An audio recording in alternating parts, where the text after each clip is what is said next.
묘한 세상 주시고 아름다운 하늘과 많은 사랑 베풀어 오래 길러주시니 우리 주님 예수께 감사 찬송합니다.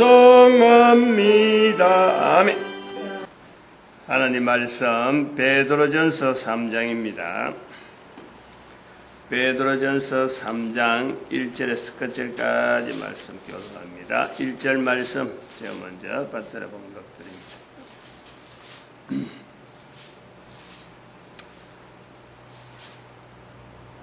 아내된 자들아 이와 같이 자기 남편에게 순복하라. 이는 혹 도를 순종치 아니하는 자라도 말로 말미암지 않고 그 아내의 행위로 말미암아 구원을 얻게 하려 함이니.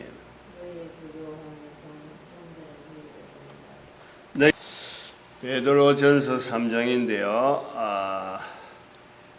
이 베드로전서를 읽으면서 계속 아침에 지금 여러 시간째 하고 있는데, 베드로라고 하는 우리가 참 예수님의 제자, 예수님의 제자 그러면은 제일 먼저 입을 올리는 것이 베드로입니다.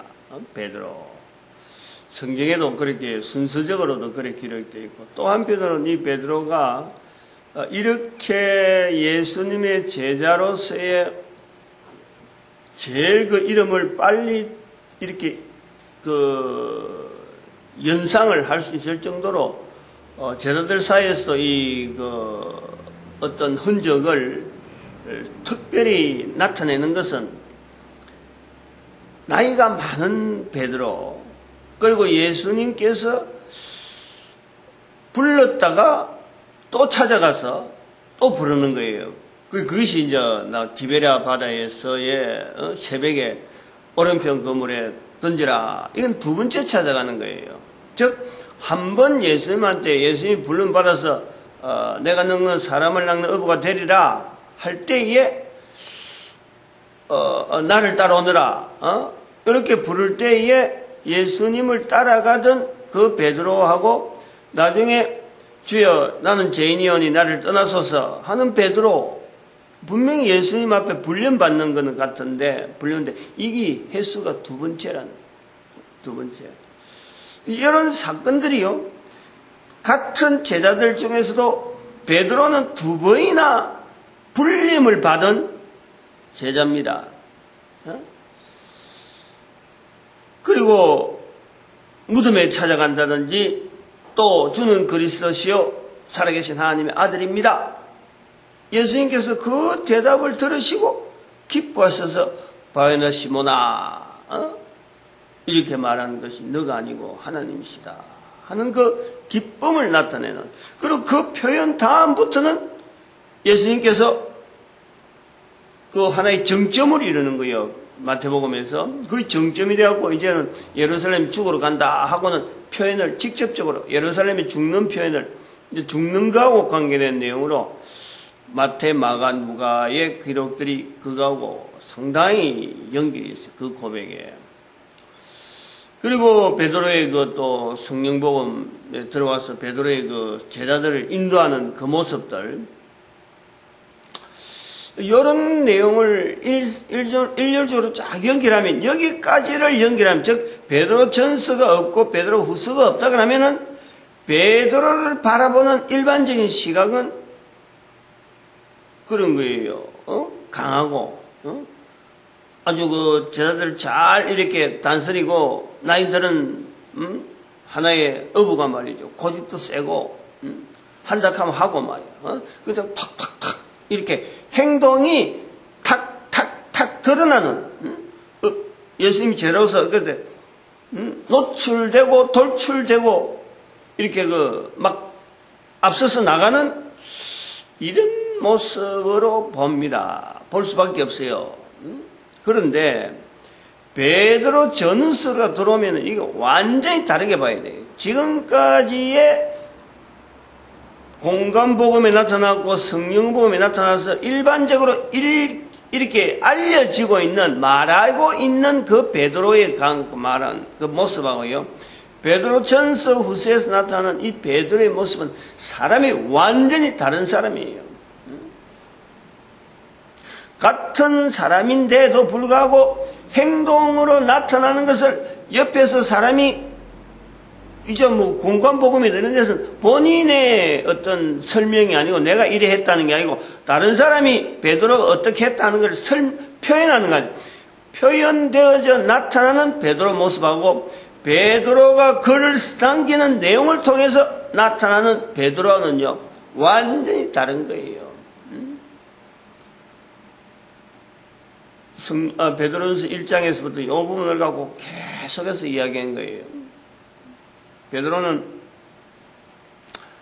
예수님 앞에서 주는 그리스도시요 살아계신 하나님의 아들입니다 하는 이런 표현을 할 정도로 성령님의 인도하심에 대해서 굉장히 많이 세심하게 어떻게 보면은 소심할 정도로 여기에 대해서 아주 구체적으로 접근을 많이 했던, 그리고 책도 어느 정도 학문도 일반 제자들, 즉 성경에 이름을 올리는 다른 제자들 못지않게 어느 제자들보다도 성경의 내용이 많잖아요. 12제자 중에서 마태가 공부를 많이 한 사람으로 알아서 마태복음을 기록한 거는 나오는데, 마태를 빼고, 마태는 세관이니까 세리니까 공부를 많이 한 것을 일반적으로 알려서 나머지 제자들 중에서 글을 남기고 많이 남기는 거는요, 요한은 나중에 저 후대에 나오는 거니까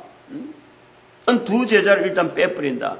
그러면 베드로는 어쩌보면은 제 대제사장들 앞에서도 학문이 없는 자라고 알려져 있는 이 베드로가 베드로 전후서를 남긴다. 그리고 그 내용이요 굉장히 세심하면서 사도 바울의 글에 그 퍼져 있는 각 지역에 보내는 그 많은 편지의 내용들이 이 베드로전서에는 언어가 굉장히 힘이 있으면서 하나로 그야말로 툭툭툭 던지는 듯한 그 표현들 속에서는 말투가 이렇게 던지는 게 아니고 말 한마디 단어 하나하나 쓰는 그 사용에서는 굉장히 세심하고 신경을 많이 쓴, 사도 바울 같은 거는 사도 바울의 글에서는 지금 현재 사건 중심으로 좀 풀어나가는 하나의 글을 쓰니까 어떤 단어에 대한 세심한 배려보다는, 그런 문장에 대한 세심한 배려보다는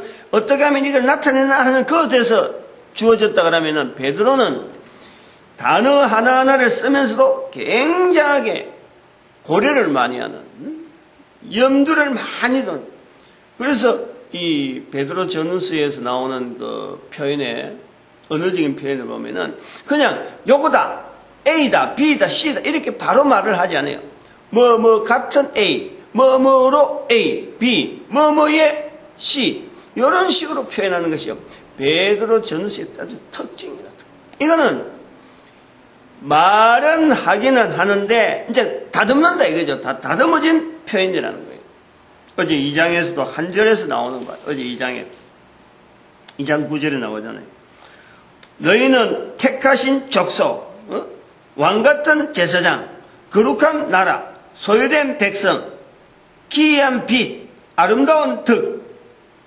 이 한 절에 이런 내용이, 이게 어제 2장에 일부러 찾았잖아요. 2장에서 많은 부분, 요 앞에부터 보면 신령한 젖, 비방하는 말, 그 다음에 보배로운 산돌, 신령한 집, 신령한 제사, 거룩한 제사장. 1절에서 어제 2장 1절에서 5절 사이만 이런 많이 나오는 거예요. 이런 것을 이래 보면서 베드로 전후서를 우리가 보는 이 내용은 베드로가 어떤 것을 훈련을 했느냐, 무엇 때문에 이렇게 말을 한마디 하더라도 어떻게 하면 정확하게 또 그러고 좀 이렇게 그 배려가 좀 고려가 많이 된 이런 표현을 했을까 하는 것은 성령님에 대한 인정, 누가 뭐 오늘 우리의 전도자들처럼 야 우리 전도하는 데는 성령님을 앞서야 된다 하고 이렇게 뭐 말하고 뭐 소개하고 그런 코스가 있어서 그런 게 아니라 이스라엘 백성들 전체에 퍼져 있는 성령님을 인정하는 다양한 표현들, 특별히 아마 그 시가서를 중심해서 베드로의 그 중심에 있는 이 어떤 하나님 앞에서의 참 그리스도를 기다리는 그 훈련을 오랫동안 해오던 중에 예수 그리스도를 만나서 이 제사장 그 제자로서 그리고 사도로서 이 길을 걸어간 하나의 사람으로 보는 거예요. 그러니까 울퉁불퉁한 사람이 아니라 나이가 들어도 좀 가야 될 길은 분명히 방향은 확실히 정하면서도 굉장하게 그 바르게 인도되어지려고 하는 것에서 굉장히 염두에 둔다는 거죠. 괜히 뭐 근육이 불끈불끈한 그런 사도가 아니라는 거예요. 우리가 자칫 잘못하면 그렇게 힘만 셀락하고 어떡하니 자기 고집만 나타내려고 하는 이런 베드로가 아니라 그게 바로 갈라디아서 2장에 안디옥에서 사도 바울에게 야단 맞을 정도로 뭔가 좀 움츠라면 막 지금 이게 아닌가 싶어서 막 움츠리는 그런 인간성이 있다. 근데 그런 것을 이제는 글로서 나타낼 때는 베드로가 지향하는 자기가 훈련받은 그 내용을 그리고 자기가 또 예수 그리스도에 대한 분명한 접근이잖아요. 그러니까 자기가 베드로가 훈련받은 성령님을 중심으로 나타내면서 결국은 자기는 그리스도를 만났기 때문에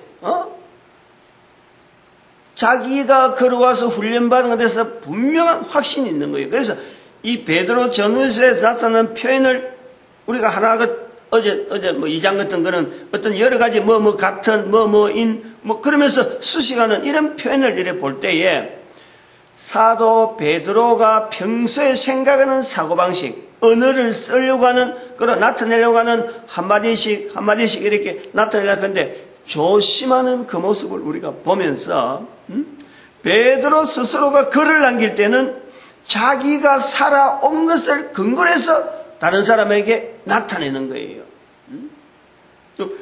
바울하고 완전히 다른 것을 알아야 돼요. 사도 베드로는 자기의 내면적인 훈련을 굉장히 오랫동안 거듭하면서 이것이 글로서 나타났다.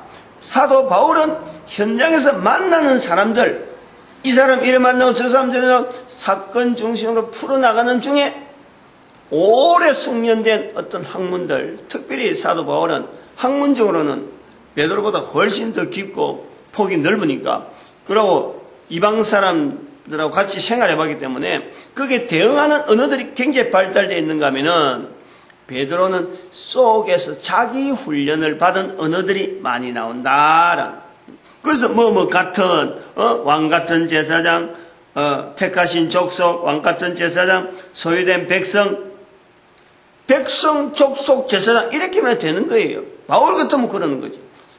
탁 알맹이 지금 던져갖고 지금 다른 내용을 빨리 이야기해야 되니까 하는데 베드로는 거기다가 설명을 합니다. 설명. 왕 같은 제사장, 소유된 백성, 택하신 족속, 아름다운 덕 이런 식으로 말을 조금 다듬는다 이 말이에요. 그러면은 오늘 왜 이 말을 하느냐? 3장에 와서 아내된 자들아, 그리고 또 1절에 아내된 자들아, 3장에 들어서 지금 1절에 아내된 자들아, 3장 7절에 남편된 자들아 하고 표현하는 거예요. 아내된 자들아, 남편된 자들아.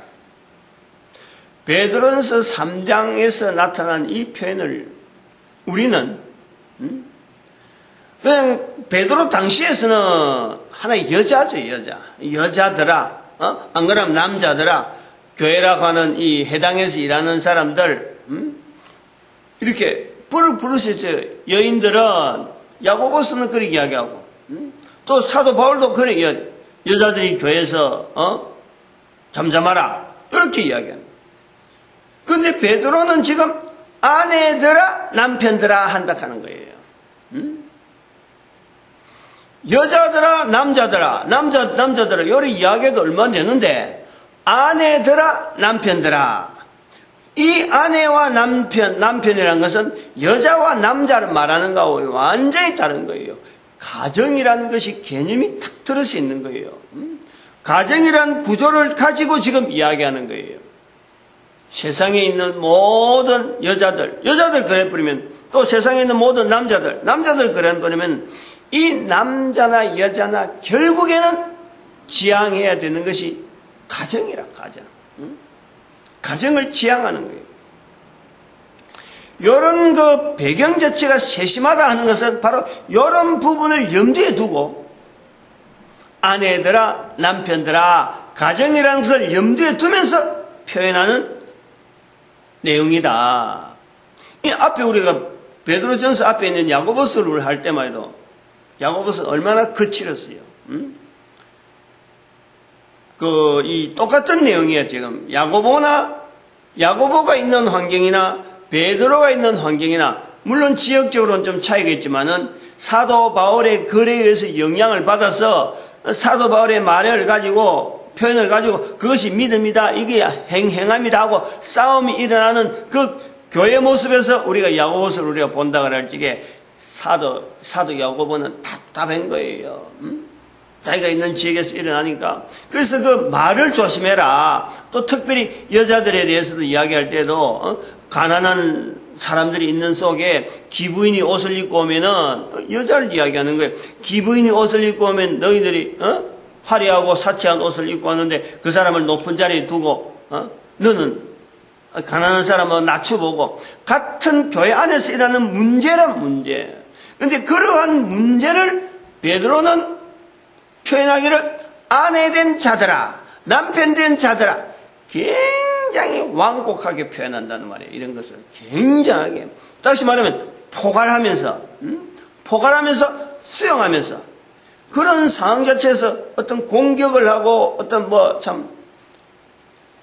나누고 이러는 것이 아니라 분명히 상황 자체는 야고보서에 나타나는 상황이나 베드로가 나타나는 그 지역에서 나타나는 상황 자체가 비슷한 현상인데 베드로는 표현을 가정이라는 것 속에서 결국에는 아내로서 결국에는 남편으로서 가야 될 길에 하나의 방향을 제시하는 거예요. 해당이라고 하는 교회라고 하는 그 구조를 같은 문제를 두고 있음에도 불구하고 사도 베드로는 가정의 한 일원으로서 결국 교회가 가정하고 연결되어야 될 하나의 현장이기 때문에 그 해결되어야 될 방향에서 이 제시를 하는 거예요. 야고보서는 바로 그 자리에서 이게 옳다 저기 그러다 하고 바로 그것을 판단해서 해당이면 해당, 어떤 대상이면 대상에 바로 판결하는 그런 형태라고 하면 사도 베드로는 이걸 수용하는 거예요.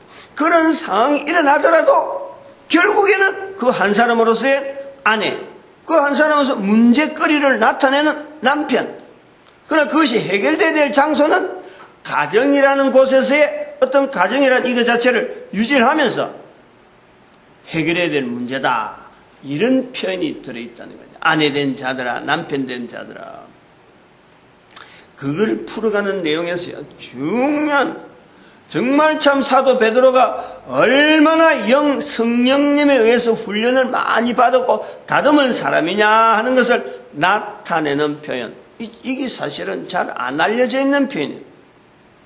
우리가 베드로한테서 무슨 이런 말이 나오겠나 할 정도로 그냥 단어가 넘어갔던 단어란 말이에요. 그것이 뭐냐면 4절에 있는 베드로전서 3장 4절에 있는 이 표현, 오직 마음에 숨은 사람을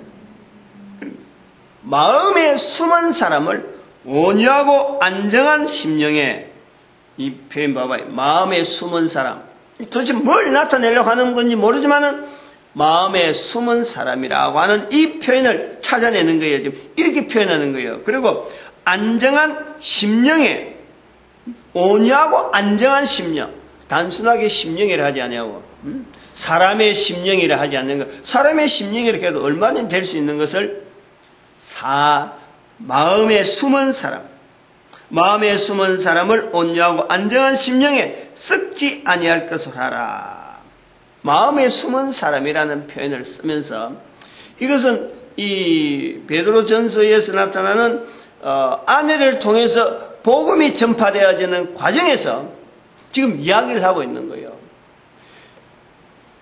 부인들이 신앙을 먼저 받았다. 다시 말하면 먼저 신앙을 받은 사람, 이게 남자든 여자든 그런 이야기예요. 아내 된 자들아, 남편 된 자들아, 아내 된 자들아 하고 쭉 나오면서 여기서 나오는 표현은 여자라고 하는 그 구성을 분명히 가지고 있으면서 가정이라고 하는 해결되는 어떤 모든 공동체가 가정 중심으로 이게 유지가 돼야 되는데, 문제를 일으키는 여자, 문제를 일으키는 남자로 보지 아니하고 복음 앞에서 먼저 복음을 받은 자로서 복음을 듣지 못하는 또 하는 여자, 아니면 또 남자, 그것이 남편이 되든지 아내가 되든지 먼저 복음을 들은 자로 하여금 그걸 아내 된 자로 연결하는 거예요. 남자든 여자든 마찬가지다. 여기 베드로의 중심이라, 베드로의 중심.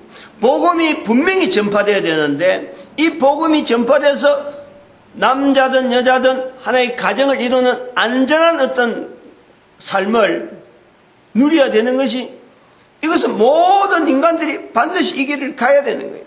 그런데 그것을 먼저 복음을 들은 자가 있고 나중에 듣는 자가 있는 거예요. 먼저 복음을 듣는 자를 통해서 또 복음이 전파되는데 먼저 복음을 듣는 자가 아내라는, 아내. 제가 그렇게 해석하려는 거예요. 베드로의 개념에서 분명히 여자를 보고 이야기할 수도 있고, 베드로의 개념에서 또 어떤 여인들에 대해서, 아내 된 자들에 대해서 어떤 구조를 가지고 있다 하더라도, 베드로가 지금 표현하려고 하는 이 표현 속에서 왜 아내 된 자들아 나오느냐, 지금 복음 전파 과정에 있는 내용을 이야기하고 있어요. 전반적으로 지금 그런 거예요. 앞에 빼버리고 아내 된 자들아 빼버리고 그거다가 대신해서 먼저 믿는 자들아 하면 내용이 똑같다니까.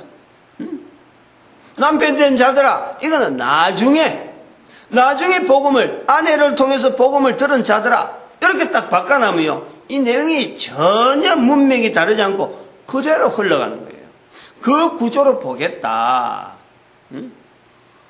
사도 베드로가 보는 전도 현장에 통해서 이 복음이 어떻게 하든지 나아가야 되고 퍼져야 되는데, 문제투성이가 분명히 있는 속에서 복음이 지금 흘러가고 있는 것을 보면서 오래된 연륜으로서 베드로 자신의 삶 자체가 얼마나 울퉁불퉁하고 그동안 살아오면서 얼마나 많이 부딪혀 왔어요. 예수 그리스도를 참 따라가겠노라 했다가 뒤로 물러갔다가 또 따라가겠노라 했다가 또 예수님 십자가 못 박일 때 그 법정에서는 3번이나 부인하면서, 그러나 결국에는 요한복음 21장에서 찾아와 주시잖아요. 결국에는 끝까지 믿어주잖아요. 인간을, 내 양을 쳐라, 내 양을 먹이라, 3번이나 거듭거듭 부탁하는 예수님의 그 믿음, 인간에 대한 믿음, 이걸 베드로는요 자기 인생 전체를 걸쳐서 지금 나타내는 거죠. 우리가 하나님을 믿는다 하는 것보다는 하나님이 우리를 믿어주시는 것이요 너무 귀한 거예요. 그 하나님의 믿어주시는 그 힘으로 우리가 살아가는 거예요. 그 섭리하심으로 우리가 살아가는 거예요. 베드로가 나이가 들어가지고 성령님에서 인도되어지고 성령님을 인정하고 하는 그 훈련을 많이 하면서 요걸 깨달은 거죠. 요걸 본 거예요. 우리가 생각하면은 우리가 자칫 교회에 와서 하나님을 믿는다는 사람들이 자칫 범하기 쉬운 오류가 바로 이 부분이에요. 내가 하나님을 믿는다 그러고 하나님을 믿는 사람이라 그러면서 나에게 주어지는 별명에 대해서, 믿는다라는 이 별명에 대해서, 이 표현에 대해서요, 내가 마치 뭔가 베풀어가는 듯한 이런 표현을 내가 그대로 받아들이는 건, 이거는 너무너무 잘못이에요. 믿는다, 사람이요 하나님 앞에 믿는 모습을 나타내면 얼마나 나타나요? 얼마나 많이 실수하고 얼마나 많이 좌절하고 얼마나 많이 우리가요 믿음에서 떠난 모습들이 내만 아는 거예요. 내만. 다른 사람은 몰라요. 자기만 아는 하나님 앞에서 참 정말 이게 신앙인가 할 정도로 고민하면서, 그러나 교회나 이런 데서 바라보는 어떤 사회나 이런 관리에서 바라보는 어떤 위치에서는 직분이 있고 또 겉모습이 있고 남자가 되든 여자가 되든지 간에 또 해야 될 일이 있고, 그런 데서 나를 잘못 알고 있는, 오해하고 있는 내 겉모습과 내 속모습이 이렇게 다른데 고민하고 있는 나는 전혀 고려가 되지 않는 거예요. 그냥 불러주는 거예요. 거기에서 편성돼서 내가 가다 보면은 하루 이틀 한 해 두 해 세월이 지나면서 어느덧 지나오면요 내가 얼마나 거칠게 살아왔는지 몰라요. 지나온 거 보면 그래요. 그러나 결국에는 믿음의 자리에 내가 있다. 여기에서요 내가 했다라고 할 수 있는 사람은 아무도 없어요. 실제로 아무도 없어야 되는 거예요. 성령님께서 도와주시는 그 어마어마한 섭리, 하나님이 나를 믿어주셔서 나를 그래도 이만큼 인도해 주셔서 내가 지금 이제는 이런 데 서 있는 거예요. 이런 고백이 나오는 거란 말이에요. 지금 아내 된 자들아 남편 된 자들아 이 표현에서 베드로가 지금 나타내려고 하는 그 부분은 베드로의 인생을 지금 이야기하는 거예요. 베드로의 인생.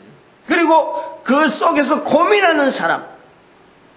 난데 나는 나가 분명한데 내 안에서의 고민하는 사도 바울 같은 표현을 보면은 로마서에서 나오잖아요. 오라 나는 공고한 사람이다. 누가 나를 이 사망에서 건져낼고 하는 그 표현, 그렇게 자기라고 하는 관계에 있는 어떤 존재가 있음에도 불구하고 갈등하고 있는 그 속에 있는 그것을 어쩌보면 또 어떤 사람들은 양심이라 하는 표현도 하긴 하는데 베드로가 나타내는 표현은요 굉장하게 인격적이라. 그 4절에 나온 마음에 숨은 사람이라. 마음에 숨은 사람. 이 베드로가 표현이요 2장을 하면서 이런 내용을 해서 연결했기 때문에 이 표현은 정말 베드로만이 할 수 있는 표현이다. 이걸 받아주는 거지. 이거 그냥 베드로가 울퉁불퉁하고 막 완력만 쓰는 사람으로 예수님 12제에서 제일 앞장서야 되니까 힘만 버럭버럭 쓰는 그런 사람으로 알고 무식한 사람으로 알고 있으면요 이 마음에 숨은 사람이란 이 말 자체를 알아낼 수가 없죠. 알아낼 수가 없죠. 그러나 이것을 신앙생활을 오래 보고 정말 우리가 이 땅에 살아있는 동안에 우리의 살아가는 삶 자체가 하나님 앞에 어떤 주어진 기회잖아요. 생명 주시는 하나님 앞에서 우리가 피조물로서 산다는 것은 주어진 삶이라는 것은 기회라. 기회. 이 기회를 만드신 분의 뜻에 따라서 최선을 다해서 살아갔느냐 안 갔느냐, 그것이 나중에 우리가요 내 살아가는 인생 걸음걸음에서 뒤돌아보면은 나를 위로하고 내가 주어진 인생에서 그만큼 살았으니까 내가 참 이 기회를 잘 선용했다 라고 할 수 있는지, 안 그러면 헛송세월 보냈다고 말할 수 있는지, 이건요 우리가 사는 분명한 어떤 시간에 한 번 이상은 반드시 나와. 자기가 자각한다니까. 자각한 시간이 나온다니까. 요 인생살이에서 베드로처럼 나이를 많이 들은 사람이 고민하는 그 현장들, 그러다가 이제 베드로 전서를 쓸 때에 그런 고민하는 자기 속에 있는 고민, 그 사람에 대해서 인정을 마음에 숨은 사람이라고 표현하는 거예요. 마음에 숨은 사람. 이 표현요, 이러한 그 표현을 사도 바울 같으면 양심이요 그렇게 다른 사람들이 쉽게 통하는 어떤 통용되어지는, 즉 학문을 한 사람들끼리 주고받는 언어, 그것은 쉽게 양심이라 말하는데 베드로는 그게 아니라 자기 내적으로 굉장히 오래된 갈고 닦은 그 고민들이 예수 그리스도 통해서 탁 하나의 조명을 받고 성령님을 통해서 이제 깨달아지는 여러 가지 언어들을 하나씩 표현하면서 나타내는 것이 지금 마음에 숨은 사람이라고. 그 어떤 개인의 남편이 되고 아내가 되고 하는 이런 여러 가지가 있는데도 불구하고 수많은 사람들이 있음에도 그 속에 각 사람에게 겉으로 드러나는 그 내용보다도 그 속에 있는 그 하나의 바르게 살려고 하는 하나의 인격체, 모든 사람이 거기 다 있는 거 아니에요. 그거를 베드로가 지금 나타내는 거죠. 그 마음에 숨은 사람의 궁극적으로 가야 되는 것은 뭐냐는, 모든 사람의 지향점입니다. 모든 사람이. 사람은 살아있는 동안에 어떤 사람은 남자로서, 어떤 사람은 여자로서, 어떤 사람은 참 애로서, 나이 들은 사람으로서 직장에서 일하고 살아가는 방편이 다양하고 70억 인구가 살아가도록 70억 종류가 전부 다 살아가는 패턴이 다 다르다 하더라도 베드로서에서 나타나는 베드로전서 3장 4절에 나타나는 이 마음에 숨은 사람이라는 것은요, 이런 표현은 모든 사람의 지향점이 같다는 거예요. 하나라는 거예요. 하나. 마음에 숨은 사람이라는 것은 모든 사람의 마음에 있는 그 사람이라고 하는 이 인격체, 그 존재는요, 하나의 방향으로 하나를 원하면서 지향하는 거예요. 그런데 그것을 개인은 그걸 인정하지 않으니까, 어떤 사람은 양심이라고 하고, 자기 지식이라고 하고, 습관이라고 하고, 들은 대로 말한다고 하고 하는 이런 식으로 표현하려는데, 베드로는 거기에서 성령님에 의해서 훈련을 오래 받은 하나의 결과물로서 자기 속에서 나타나는, 원하는 것은 참 선한 건데 나타나는 것은 제약이다 하고 사도 바울은 그런 식으로 일반 사람들이 알고 있는 표현을 하는데, 베드로는 성령님에서 닦여진 자기 자신으로 하여금 바라보는 그 표현에서 마음에 숨은 사람이다 라는 표현을 한다는 거예요.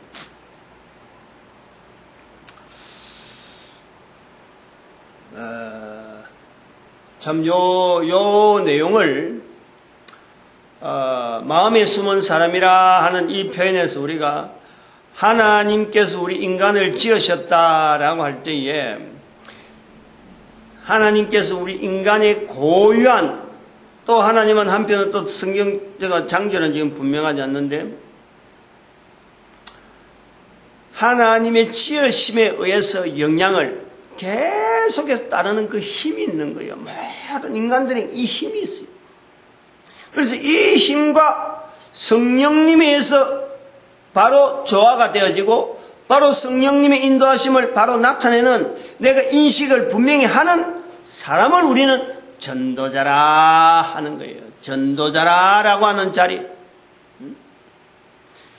모든 인간들이 건국교라는 동일한 그 방향으로 모든 사람을 바라보고 성령님을 그 삶의 하나의 주체, 그리고 나를 주관하는 내 삶의 방향 자체를 마음에 숨은 사람의 자리로서 방향을 정할 수 있도록 인도하시고 섭리하시고 환경을 만들어 가시는 그 하나님 되시는 그분이 나하고 직접적인 관계로서 지금 내가 활동하고 있다라고 인정하는 것을요, 그것을 우리가 전도자라는 거예요. 전도자의 개념이 바로 마음에 숨은 사람과의 관계에서 사도 베드로를 통해서 나타내려고 하는 이 성령님을 인정하는 이 자리에서 우리가 한번 정리를 해보는 거예요. 사도 바울은 또 다르게 나타날 수 있겠지. 참 인내하는 자리, 지금 베드로도 지금 계속해서 인내하는 자리로 나타나는데, 16절에 선한 양심을 가지라. 그리스도 안에 있는 너희의 선행을 욕하는 자들로 그 비방하는 일에 부끄러움을 다하게 놔두고 절대 싸우지 마라. 절대 싸우지 마라. 이런 거예요. 대항하지 마라. 선을 행함으로 고난받는 것이 하나님의 뜻일진데 기다리는. 사도 베드로의 표현의 베드로전서가 있으니까 이 정도 어떤 내용을 우리가 듣는 거예요. 18절 보니까 그리스도께서도 한 번 죄를 위하여 죽으사. 그리스도의 죽음 자체가 이 하나님의 죽으심 자체에 대해서 우리 인간이 인내할 수 있는 한계가 어디까지인가 하는 것을 나타내는 거 아니에요. 죄를 없으신 분이 우리의 죄 때문에 죽는 거예요. 참, 이 깊이, 이거 이야기하려고 하면 아마 베드로도 굉장하게 이런 언어를 뭔가 지향하는, 나타내려고 하는 표현을 하면서 이 언어를 나타낼 때, 이렇게 기술을 할 때에 얼마나 다듬고 조심하고 참 염려하는 그런 어떤 그걸 많이 느끼죠. 간단히 지나가는 것처럼 싹 지나가는데 그 속에 엄청난 참 우리가 알고 있는 일반 단어로 하면은 막 인내에 대한 이야기를 하고 믿음에 대한 이야기를 하고 결국 한마디로 복음 전한 자리가 끝까지 순종해야 되는 그 자리를 지향하는 그런 표현이 18절에 그리스도께서 한 번 죄를 위하여 죽으사 의인으로서 불의한 자를 대신해. 똑같은 말이에요. 앞에 말이나 뒷말이나 자꾸 다듬는 거예요. 이는 우리를 하나님 앞으로 인도하려 하심이라. 하나님 앞에 인도하려 한다 하는 그 한마디만 해도 지금 요 내용이 18절에 있는 내용이 다 똑같은데 육체로는 죽임을 당하시고 영으로는 살리심을 받는다. 이게 다 똑같은 내 내용이 그리스도께서 한 번 죄를 위하여 죽는다. 의인으로서 불의한 자를 대신했다. 우리를 하나님 앞으로 인도한다. 육체로는 죽임을 당하고 영으로는 살림받는다. 내용이 똑같은 내용이에요. 똑같은 내용. 이 다양한 내용을 자기 중심에서 굉장히 많이 훈련하면서 그 언어로서 나타내는 다른 사람들이 글을 쓸 때에 성령님의 인도하심을 충분히 고려하면서 배려하면서 표현하는 거예요. 이것이 사도 바울하고 베드로하고 차이가 여기서 우리가 분명히 이야기해야 되고, 그리고 또 한편으로는 베드로의 사역이 있는 것만큼 베드로의 언어가 있고 사도 바울의 사역이 있는 것만큼 사도 바울의 언어가 있는데 우리가 전도자라 가면서 도대체 어느 언어를 쓸까 고민하지 않아도 된다는 거예요. 개인의 전도 현장에 나타나는 언어는 하나님께서 다 본인에게 필요한 언어로서 훈련이 다 돼 있어요. 마음에 숨은 사람이 나타나는 어떤 동기부여, 그것 자체가 지금 아직 부족해서 우리가 미심쩍고 있죠. 미심쩍고 있죠. 그 힘까지 보태지면은 어느 말을 쓸까, 내가 가서 무엇을 말할까, 무슨 말 할까 걱정 안 해야 돼요. 사도 바울이 그런 내용을 했잖아요. 내가 관원들 앞에 가서 무슨 말 할까 걱정하지 마라. 이미 성령님께서 다 알아서 그때그때마다 말씀한다. 이게 사도 바울의 표현이고, 베드로는 마음에 숨은 사람이 어떻게 영향을 미칠까, 이게 언어로 나타나는 건지 그건 뭐 행동으로 나타나는지, 이거는 사람마다 다 틀리는 거예요. 이런 데서 우리가 자신감을 얻어야 돼요. 자신감을. 뭐 누구는 나갑니까 뭐 참 전도 언어가 그렇게 뭐 참 잘한다. 어떤 사람은 가니까 뭐 쩔쩔매더라. 이런 걸 가지고요 절대 비평하거나 비교하거나 할 필요가 없어요. 내가 비평하면 나는 그 비평에 내가 매이니까 전도자의 걸음에서 전도자의 언어에 대해서는요 비평할 필요가 없어요. 왜냐하면 내 언어에 대한 훈련이 되고 내가 할 말을 내가 준비하면 되는 거예요. 다른 사람이 전도 현장에서 어떻게 하는지 그건 하나님께서 그 사람을 통해서 그 현장에서 그때만 써야 되는 단어로서 나오는 거고 표현이 나오는 거지, 그것이 내한테도 그래 나와야 될 필요가 없는 거예요. 나는 내 삶이 있고 내 하나님 앞에 쓰임받는 어떤 환경이 또 다른 거지. 70억 인구가 아니라 100억이라 그래도 수억의 인구가 더 얹혀져도요, 내한테 주어지는 상급과 내한테 주어진 언어는요 그 하나예요. 하나예요. 그런 것이 하나가 안 되려면 살아가는 모양이 다 똑같아야 되니까. 원래 베드로전서 3장을 통해서 마음에 숨은 사람이라 하는 이 단어 하나를 우리가 양심이라 하는 이 표현하고 바꿔도 되고, 그리고 한편으로는 그것보다 더 힘이 있는 것은 마음에 숨은 사람이잖아요. 아내 된 자들아, 먼저 믿는 자들아, 남편 된 자들아, 그 뒤에 오는 남편 된 자들아. 그 남편 된 자들에게도 이 아내를 이야기하면서, 즉 먼저 믿는 자, 먼저 복음을 전한 자들에 대한 표현으로 이야기할 때 연약한 자라, 연약한 자라, 생명을 유업으로 함께 받을 자다. 이 내용이 표현이 완전히 다른 거지. 단순하게 약한 여자의 몸으로서 보는 게 아니라 전도하는 이 전도자의 자리가요, 이게 하나의 생명을 잉태하는 전도자의 또 다른 생명을 또 가지고 있는 여인의 모습으로서 비교하면서 뒤에서 앉아서 안 따라오고 그냥 비평만 하고 그 도우지 않고 가만히 있는 그런 사람들에게, 그 사람들이 남편과 같고 무디고 느껴서 미기적 하는 거, 교회에서 해당해서 지금 사도 바울이 보면서 이거를 전도자의 자리로 바꿔서 말하는 거죠. 저는 그래 보려는 거예요. 상이 똑같은 거예요.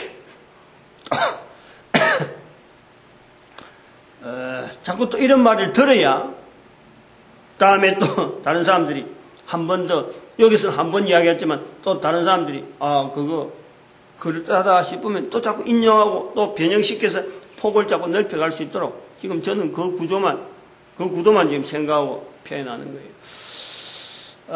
마음에 숨은 사람, 생명의 유업을 함께 받을 아내와 남편, 이 표현을 이렇게 표현하는 이 베드로의 성령님에서 인도되어지는 그 엄청난 그 내공이요, 내공. 어마어마한 내공, 그리고 모든 사태를 잔잔하면서 그래 지향하는 점이 분명히 있는 그런 것을 표현할 수 있는, 또 우리 모두가 또 그렇게 될 수 있는 거예요. 가능한 거예요. 시간을 투자 안 하고 끙끙 가면서 그렇게 바란다는 것은 절대 그런 열매가 주어지는 방향에서 분명히 마음에 숨은 사람이 원하는 대로, 하나님의 앞에서 성령이 인도하시면 원하는 대로 내가 시간을 투자하고 내가 마음을 쏟고 나아가다 보면요, 자기는 어느새 사도 베드로가 하지 못하는 어마어마한 일들이 자기를 통해서 나타나는 것을 보게 되는 거죠. 오늘도 우리가 걸어가는 걸음에 전도자 걸음으로 걸어주신 하나님께 감사하고, 교회가 전도하는 것으로서 우리가 모아져야 되었고, 우리 국민이 전도 국민으로서 온 세계 인류 가운데 쓰임받는 축복하는 시간으로 주를 삼창합니다. 주여!